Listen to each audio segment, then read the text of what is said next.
Kozhikode DCC president K പ്രവീൺകുമാറിനെതിരെ ഉള്ളിയേരിയിൽ പോസ്റ്ററുകൾ പ്രത്യക്ഷപ്പെട്ടു. പ്രവർത്തകരെ പുറത്താക്കി റെക്കോർഡ് നേടാൻ ശ്രമിക്കുന്നുവെന്നുന്നയിച്ചാണ് പോസ്റ്റർ പതിപ്പിച്ചിരിക്കുന്നത്.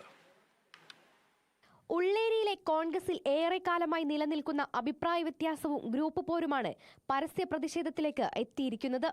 സേവ് കോൺഗ്രസ് കമ്മിറ്റി എന്ന പേരിലാണ് ഫ്ലെക്സ് ബോർഡുകൾ പ്രത്യക്ഷപ്പെട്ടത്. ഒരു വർഷത്തിനിടെ ഉള്ളിയേരിയിലെ 3 കോൺഗ്രസ് നേതാക്കൾക്കെതിരെ അച്ചടക്ക നടപടികൾ സ്വീകരിച്ച് പാർട്ടി ഭാരവാഹിത്വത്തിൽ നിന്ന് മാറ്റി നിർത്തിയിരുന്നു.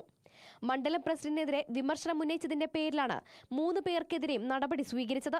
കോഴിക്കോട് MP MK രാഘവന്റെ നിർദ്ദേശാനുസരണം മണ്ഡലം കോൺഗ്രസ് കമ്മിറ്റി പ്രസിഡന്റ് തന്റെ ഇഷ്ടക്കാർ അല്ലാത്തവർക്കെതിരെ അച്ചടക്ക നടപടി സ്വീകരിക്കുന്നുവെന്നാണ് ഒരു വിഭാഗം ആളുകളുടെ ആക്ഷേപം. ഉള്ളിയേരിയിലെ പ്രശ്നങ്ങളുമായി ബന്ധപ്പെട്ട് ഉന്നത നേതൃത്വത്തിന് നിരവധി തവണ പരാതി നൽകിയിട്ടും പ്രശ്നങ്ങൾ ഒത്തുതീർപ്പാക്കാൻ നേതൃത്വം ഒരു നടപടിയും സ്വീകരിച്ചിട്ടില്ലെന്നാണ് മറ്റൊരു വിഭാഗം പ്രവർത്തകർ പറയുന്നത്.